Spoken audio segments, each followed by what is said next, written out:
Hello and welcome to Building Transformations, where we have interviews with executives focused on innovation technology and changes in the market.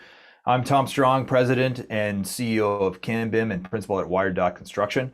Today we're joined by Bas Roestenberg, who is the Chief Operating Officer for a company called KYP Project, or Keep Your Promise Project. This is a company that is based in the Netherlands. Bas joins us from just outside of Amsterdam. They have a great product focused on look-ahead scheduling. It's a very innovative product that drives collaboration in the market. They're having great success in the European market, expanding very fast, and they're just on the edge of introducing this platform to the North American market. Bas and I had a great conversation about trends in the market, the differences between Europe and North America, the opportunity to leverage data and the scheduling process, and we also made a few predictions on the future. Thank you so much for joining us, and I hope you enjoy it.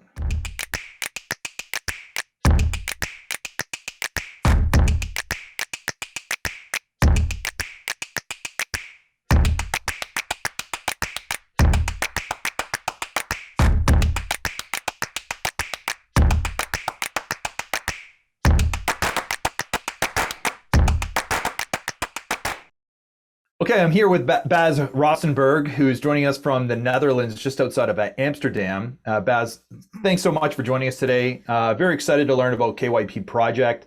I understand you're coming into the North American market with that product, and it's focused on scheduling. Maybe you can tell us a little bit about the history of your company, your product, what it does, and where you kind of evolved to. Yeah, sure. Well, first of all, thank you for having me. So I started KYP project actually with my dad together around 8 years ago. We were managing a real estate development company, and yeah, we had the need to improve our communication during projects.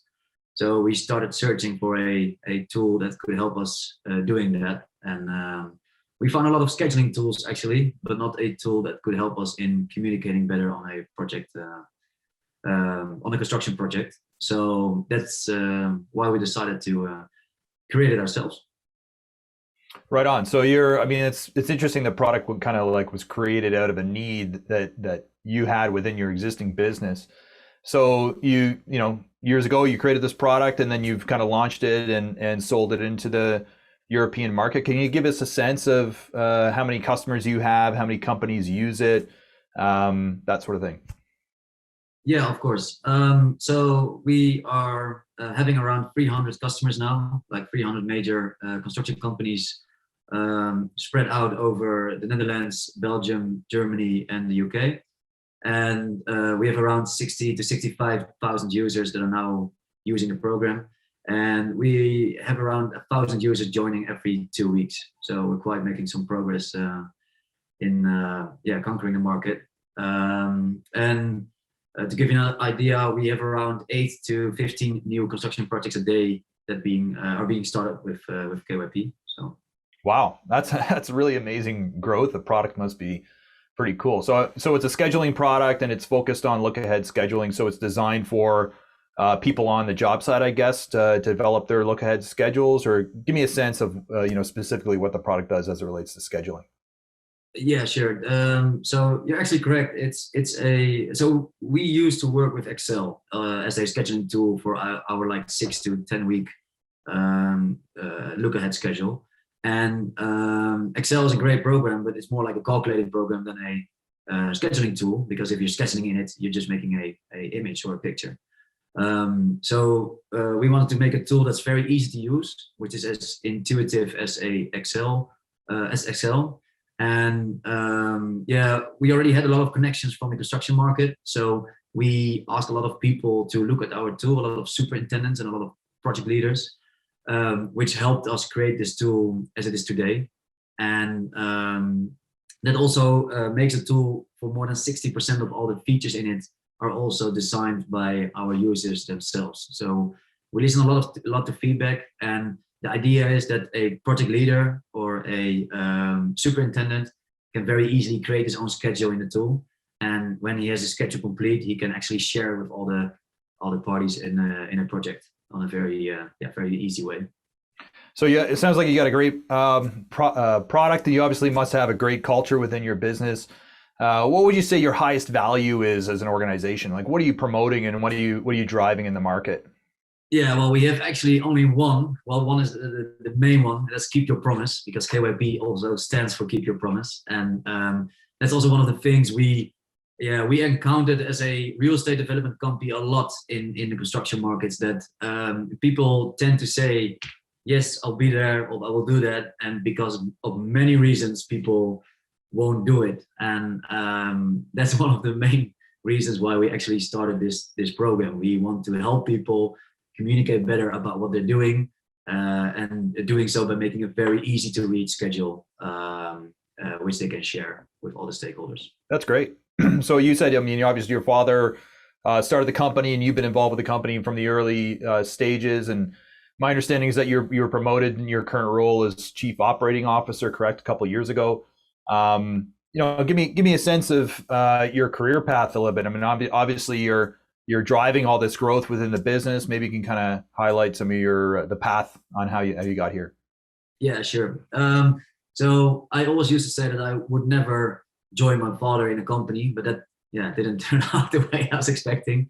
So I was really looking for what I wanted to do, and sales always was a major interest of me. So my father once invited me to a sales training he was giving to all his employees for the real estate company, and during that time he was already like developing KYP. So I joined the training, got very excited, and within a couple of months I was actually being hired to work together on KYP.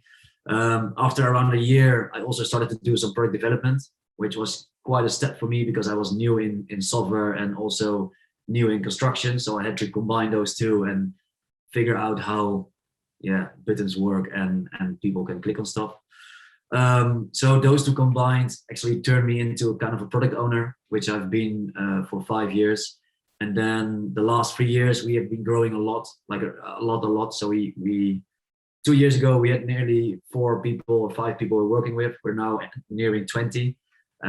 So since the last 2 years, I've been promoted to COO and now run the daily business.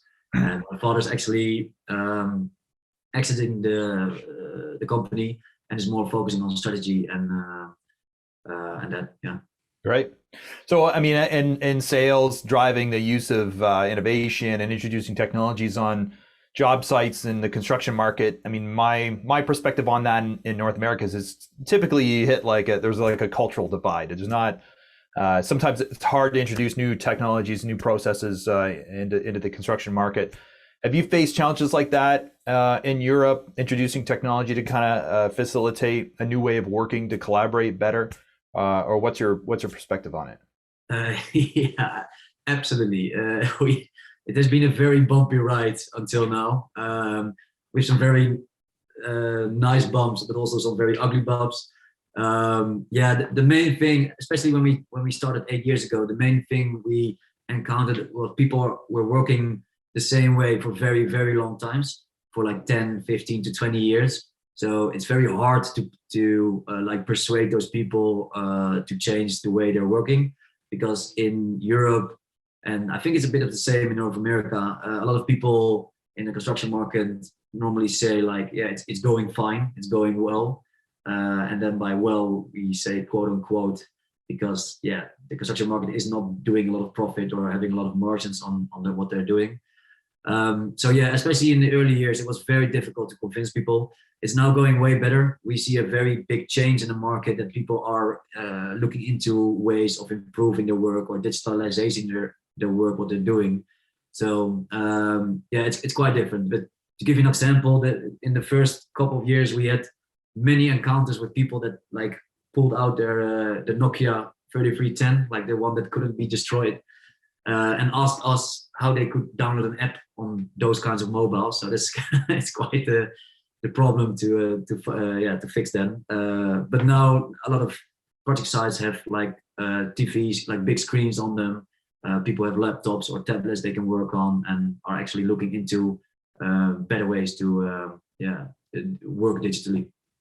So you're just at the stage now where you're starting to introduce the product into the North American market. So maybe you don't have a really fulsome understanding of North America and how it operates and what the differences are. But from what you've seen so far and what you obviously know about the European market, what do you think the big differences are?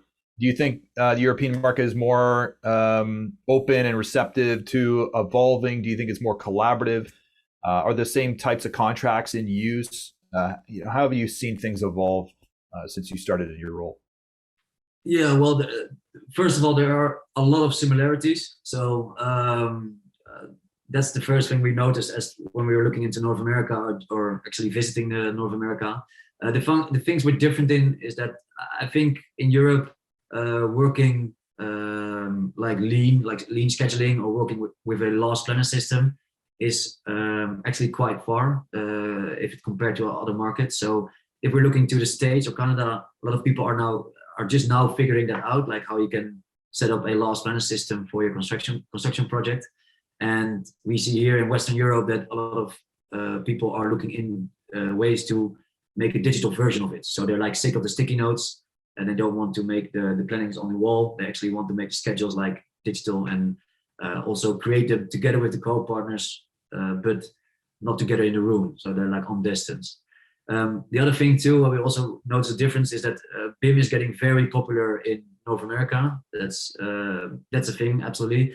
I think in Europe, BIM is more implemented also by the government, and so projects are like mandatory to do, and especially in the Netherlands, like every project, like even if you build like one house, nowadays have like a BIM model that will like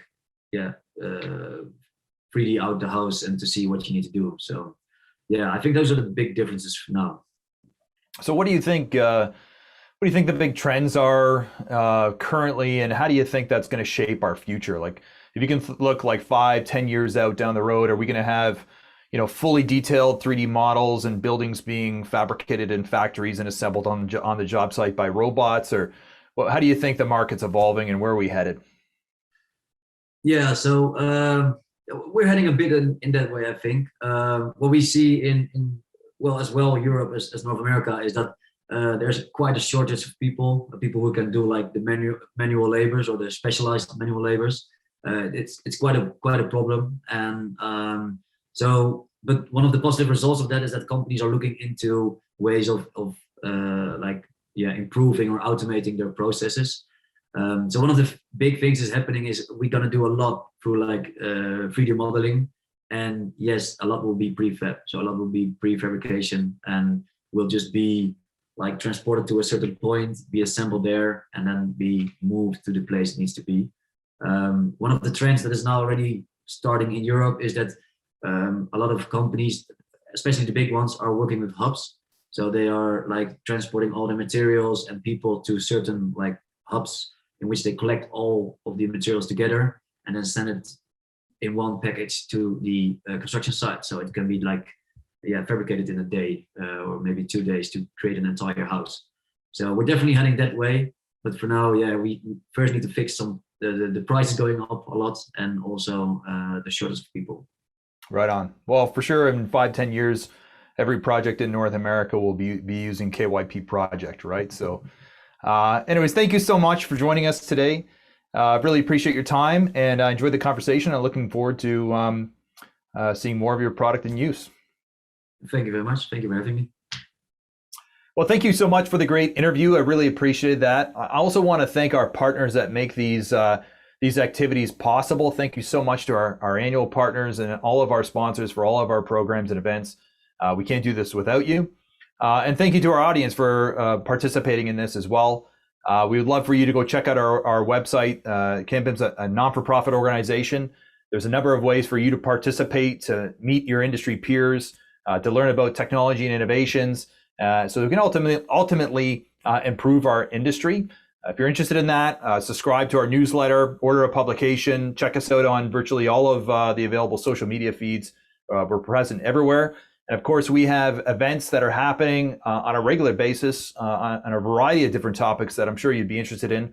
So go to our website, check out the events section. You can learn about upcoming events. And thank you so much for joining us, and we'll talk next time. Building Transformations is a CanBIM production hosted by me, Thomas Strong, produced by Jerry Latman, visual and graphic effects by Allison Burgess, scripting by Joseph Watson, post-production supervision by Sergey Greshko, editing by Theodore Bazaar, and visual effects and editing by Musafar Malik.